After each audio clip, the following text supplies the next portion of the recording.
Okay, role please.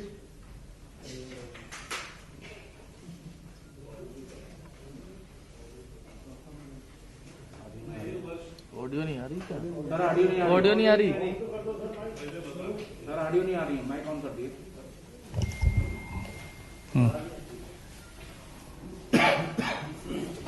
हम 2021 में पहली बार इस संवाददाता सम्मेलन में बैठे हैं। आपको नमस्कार और उपलब्धियों का वर्ष रहे, ऐसी अपेक्षा है। और इन्हीं उपलब्धियों के साथ भारतीय जनता पार्टी के वरिष्ठ नेता और केंद्रीय मंत्री माननीय प्रकाश जावड़ेकर जी आपको संबोधित करेंगे। बगल में हमारे राष्ट्रीय प्रवक्ता श्री के शर्मा जी हैं। मेरा विनम्र निवेदन है माननीय प्रकाश जी से कि आपको संबोधित करें। नए साल की सबको शुभकामनाएं। पिछला साल कोरोना से शुरू हुआ, लेकिन इस साल वैक्सीन से शुरुआत हुई है। तो देश को एक आश्वस्त करने वाली ये साल रहेगा, ये मुझे विश्वास है। अमेरिका की एक प्रख्यात आकलन करने वाली संस्था है, सर्वे करने वाली संस्था है मॉर्निंग कंसल्ट्स। उसने 13 प्रमुख लोकतांत्रिक देशों के नेताओं का बारे में जनता को क्या लगता है इसका आकलन किया। और भारत के लिए गौरव का विषय है कि प्रधानमंत्री नरेंद्र मोदी जी का अप्रूवल रेटिंग सबसे ज्यादा 55% आया है। सभी प्रमुख देश इसमें थे, America, Britain, Australia, Canada, France, Italy, Japan, German, Brazil, Mexico, दक्षिण कोरिया, स्पेन।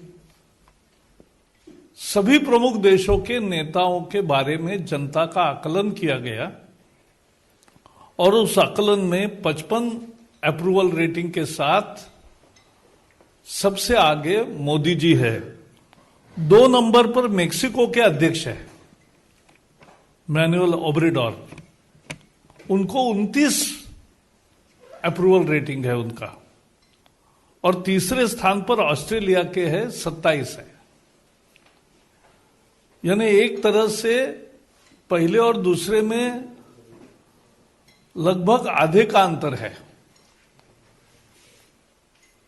तो ये जो है मोदी जी की लोकप्रियता। और सबसे विशेष बात है कि पिछले 6 साल दुनिया के एकमात्र नेता ऐसे हैं जिनकी लोकप्रियता लगातार बरकरार है या बढ़ रही है।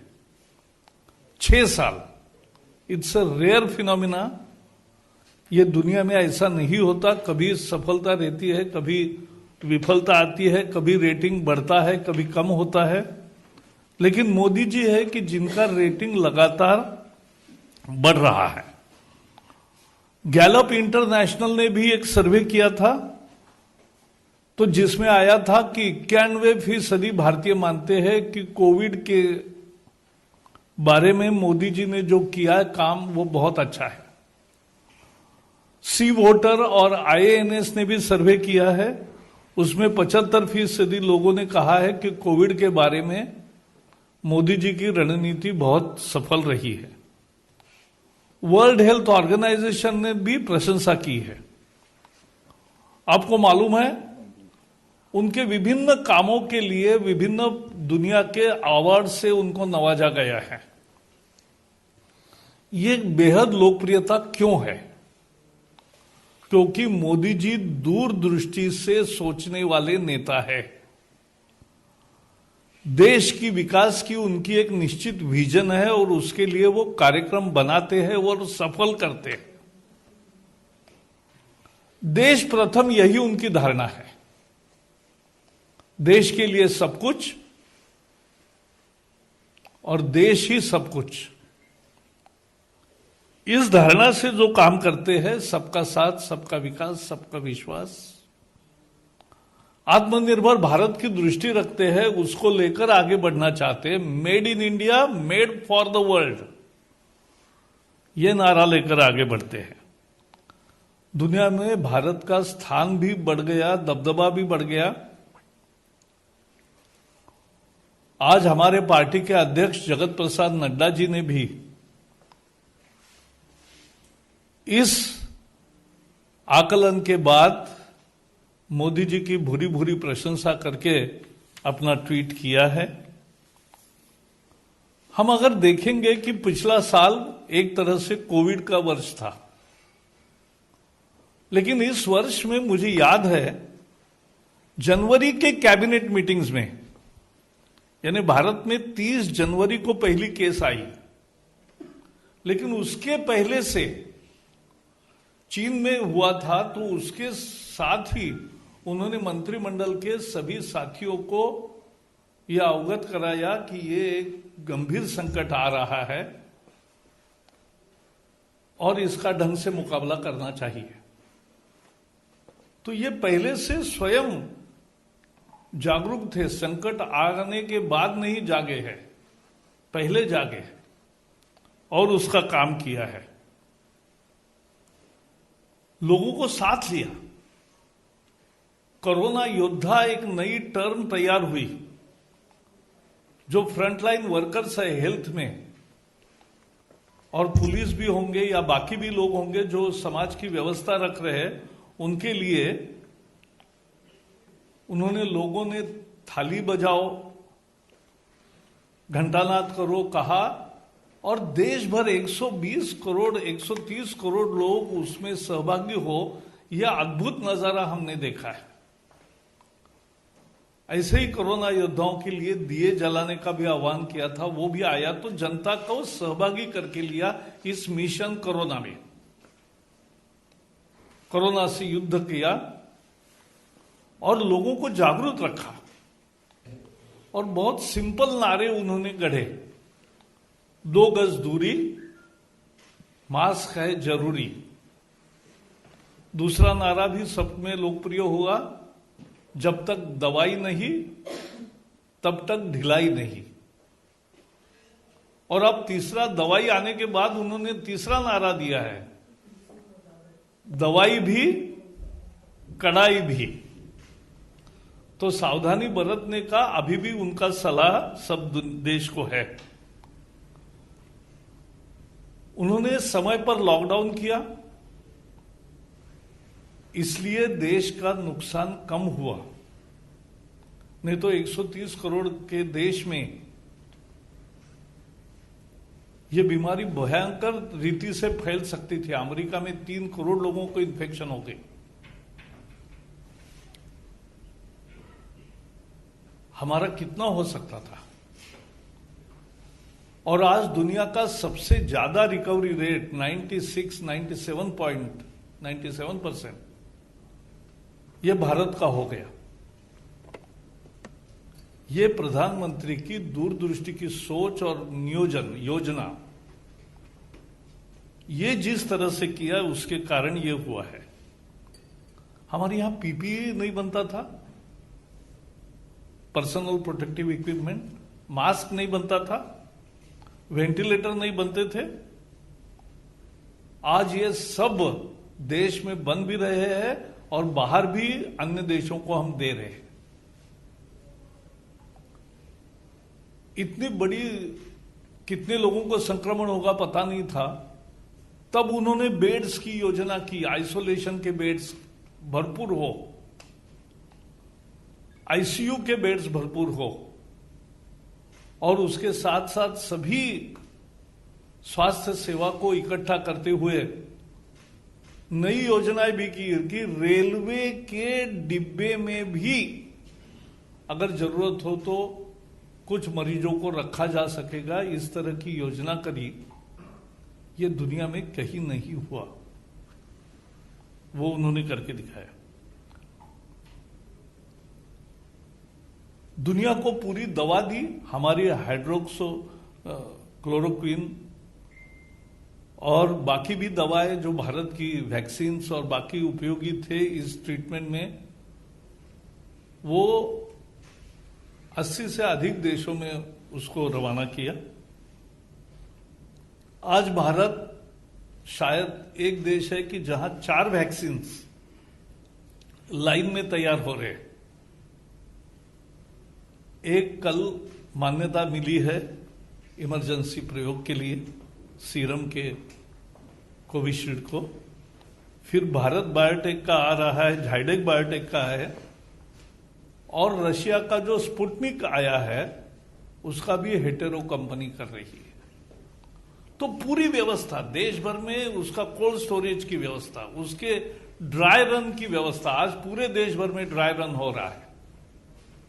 एक ऐप होगा, आप सभी लोग भी फ्रंटलाइन ही है एक तरह से, आपको केवल रजिस्टर करना है, फ्रंटलाइन वर्कर को प्रायोरिटी है, आपको नंबर आएगा, उस स्थान पर जाके आपको टीका लेना है।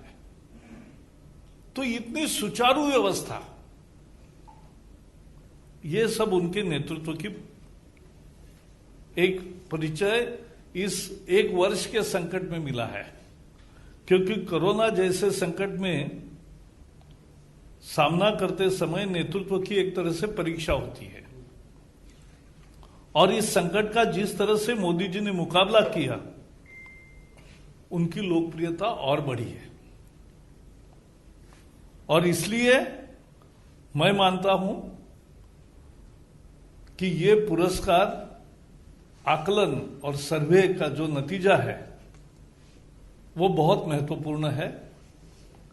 वो दिखा रहा है कि भारत आज किस पोजीशन में है और मोदी जी कितने समर्थता से इसका नेतृत्व कर रहे हैं, दूरदृष्टि से योजना कर रहे हैं, कमिटमेंट के साथ काम कर रहे हैं। और इसलिए दुनिया में आज इतने बड़े देशों के, लोकतांत्रिक देशों के प्रमुखों में उनका स्थान लगातार बरकरार भी है और लोकप्रियता बढ़ रही है। यही आज मुद्दा था। जस्ट अंत में कहूंगा कि उनको केवल 1-2 साल में जो पुरस्कार मिले, वो भी अगर ध्यान रखेंगे कि global goalkeeper award Melinda Gates foundation ने, जो हमने शौचालय से लेकर सभी स्वास्थ्य सेवाओं में जो आयुष्मान भारत से लेकर काम किया, उसके लिए दिया। King Hamad order of Renaissance, पूर्व खाड़ी के सभी देशों के साथ जिस तरह से संबंध बनाए, मालदीव का भी निशान इजुद्दीन, ये बहुत बड़ा अवार्ड उनको मिला। ऑर्डर ऑफ सेंट एड्रूज अपोस्टल, ये भी अवार्ड से उनको नवाजा गया। ऑर्डर ऑफ जायद, ये संयुक्त अरब अमीरात ने उनको पुरस्कार दिया। सियोल शांति पुरस्कार मिला 2018 में, 2 साल पहले, वो भी आपको मालूम है। और फिलिप कोटलर प्रेसिडेंशियल अवार्ड मिला। तो ये सारे अवार्ड बयां यही करते हैं कि एक सक्षम नेतृत्व भारत को मिला है, एक दूरदृष्टि का नेतृत्व मिला है, और उस नेतृत्व के तहत भारत एक तरक्की तेजी से आगे बढ़ रहा है और विश्व में एक प्रमुख ताकत बन के उभर रहा है। अब तो स्थायी समिति का भी यूएन में वो अस्थायी सदस्य बन गया है। तो भारत का रोल विश्व में भी रहेगा और भारत की तरक्की और आगे बढ़ेगी। यही मुझे लगता है इस जो मॉर्निंग कंसल्ट संस्था के द्वारा किए गए सर्वे का यही अर्थ है, यह हमें समझना चाहिए। मुझे इतना ही कहना है आज। जी, इस विषय पे कुछ है तो पहले पूछे, फिर बाद में। आपने सम्मान की बात की, लेकिन कांग्रेस और अपोजिशन इसको डाइजेस्ट नहीं कर पा रही। ऐसा है, किसी को हजम नहीं होता है, लेकिन उससे वास्तविकता नहीं बदलती। देश के दिलो दिमाग में लोगों के मोदी जी बैठे और बहुतर लोग, ज्यादा से ज्यादा लोग उनको पसंद करते हैं, और 19 का विजय भी एक उसी का परिणाम है। और बाकी भी हमारे ग्राम पंचायत से लेकर जिला परिषद से लेकर विधानसभाओं तक जो सफलता मिल रही है, मैं एक उदाहरण बताऊं, मैं पुणे में हमारे यहाँ पहली दफा बीजेपी को पूरा बहुमत मिल गया कॉरपोरेशन में और 100 हमारे कॉरपोरेटर्स चुने गए। मैंने हर एक से बात की, हर एक को पूछा कि जहां हारते थे वहां वोट कितने मिले, जिस विभाग में हारते थे आप, बीजेपी को कम वोट मिलते थे तो कितने हुए, तो वहां बढ़े, बोले झुग्गी झोपड़ी में बढ़े, यहां बढ़े। तो मैंने कहा क्यों, गरीब बस्तियों में बढ़े? तो मैंने कहा क्या कारण है? तो बोले मोदी। एकमात्र कारण, गरीब को लगता है कि देश का भला अगर होना है और हमारा भी उन्नति कुछ होना है तो मोदी जी सक्षम नेतृत्व है। तो वो नगर निगम के चुनाव में भी मोदी जी एक रेफरेंस पॉइंट होता है, यह हमें समझना चाहिए। सर, कोरोना की वैक्सीन हराम या हलाल, इस पर बड़ी एक बहस छिड़ गई है और कंफ्यूजन क्रिएट किया जा रहा है पूरे देश में। इस पर बातचीत मुझे इसका, मैं टेक्नोलॉजी का आदमी नहीं हूं, इसमें ये तो हर्षवर्धन जी बताएंगे। लेकिन एक सत्य है, अपनी वैक्सीन कारगर है और दुनिया भी इस्तेमाल कर रही है और हमारे यहां भी बाकी जो भी आएगी वो भी परीक्षण के बाद ही आती है, तो वो सेफ, इसमें देखना होता है कि सेफ वैक्सीन है कि नहीं। तो अपनी जो भी वैक्सीन आएगी और रहेगी वो सारी ये रहेगी। सर, मेरा सवाल है, पश्चिम बंगाल के गवर्नर ने आशंका जताई है कि चुनाव में भारी हिंसा हो सकती है, क्योंकि जिस तरह से तृणमूल के नेता भड़काऊ बयान दे रहे हैं। अमृत मंडल ने बयान दिया है, कार्यकर्ताओं से इसमें से ट्वीट कर इनको मार देते हैं। इसको लेकर सर किस तरह से देखते हैं? पश्चिम बंगाल में जिस तरह से हिंसा का खेल तृणमूल कांग्रेस कर रही है उसको वहां की जनता पसंद नहीं कर रही है और इसलिए लोग बीजेपी के साथ खड़े हैं मजबूती से, और यही आपको दिखाई देगा चुनाव में भी। इतना ही, आज मैं दूसरे विषयों पे नहीं बोल रहा हूं।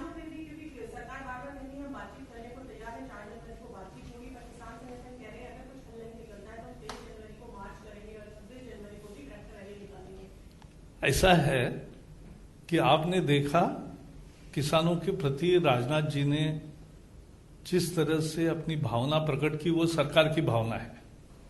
खुद प्रधानमंत्री मोदी जी ने भी बार बार किसान और कृषि के बारे में अपनी दृष्टि को स्पष्ट किया है और 8 बार चर्चा हुई है।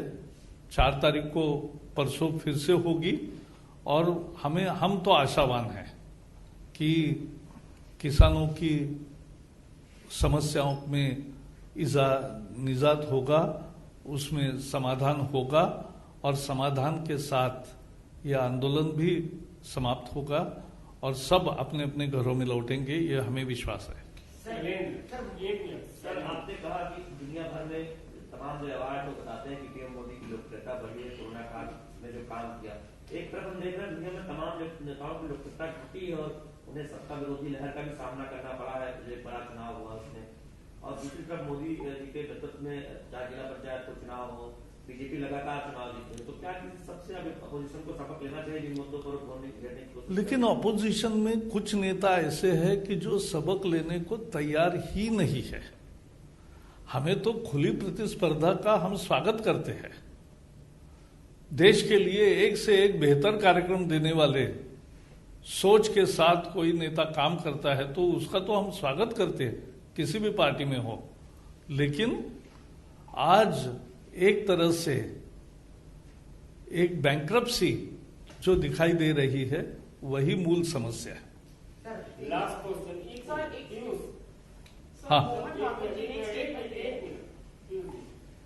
राहुल गांधी जी ने एक ट्वीट किया 2 दिन पहले और आपने भी उपलब्धियां गिनाई कोविड में किस तरह सरकार ने काम किया। उनका 23 खरब से ज्यादा का कर्जा बड़े उद्योगपतियों का सरकार ने बीते साल में माफ कर दिया। अगर वो 11 करोड़ लोगों तक पहुंचता तो 20,000 रुपए में पहुंचता। गलत जानकारी देने में इनका हाथ कोई नहीं और इनकी बराबरी कोई नहीं कर सकता, लेकिन ये गलत जानकारी देश स्वीकार नहीं करता। सर, मेरा भी सवाल यही था। मोहन भागवत जी ने बोला है कि Hindu can never be anti national. वो पहले ही पेट्रियाटिक होते हैं, Hindu can never be anti-national. आपने कहाँ पढ़ा वो अलग है, मैंने तो कल भाषण नहीं सुना। सुनो सुनो सुनो, मैंने जो पढ़ा वो ये पढ़ा कि मतभेद किसी का अलग हो, मत राय अलग हो, तो भी वो उसके देशभक्ति पर शंका नहीं करनी चाहिए, ये मैंने पढ़ा। आपने क्या पढ़ा वो अलग हो गया। इस विषय की चर्चा नहीं है। आज जो मैंने मूल बताया, आज वर्ष की नई शुरुआत हम कर रहे, तो जिस तरह से दुनिया हमारे नेतृत्व की प्रशंसा कर रही है, लोग पसंद कर रहे हैं, भारत के भी और बाहर के भी, तो ये बहुत महत्वपूर्ण है। और भारत में लोगों की पसंदगी रोज दिन ब दिन बढ़ रही है। 6 साल लगातार कायम है, बरकरार है, और वो आगे बढ़ रही है। यही आज की खबर है।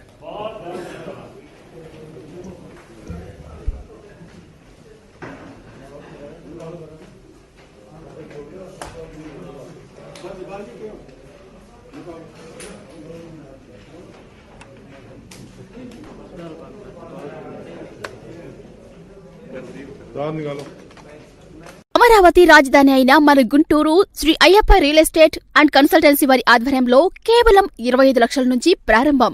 1, 2, 3, 4, 5 బెడ్రూమ్ల ఫ్లాట్లు అమ్మబడును. 100 గజాలు, 200 గజాలు, 300 గజాల ఇండిపెండెంట్ హౌస్ అమ్మబడును. మరిన్ని వివరాలకు 9676972691 మరియు 8855989679 కు సంప్రదించండి.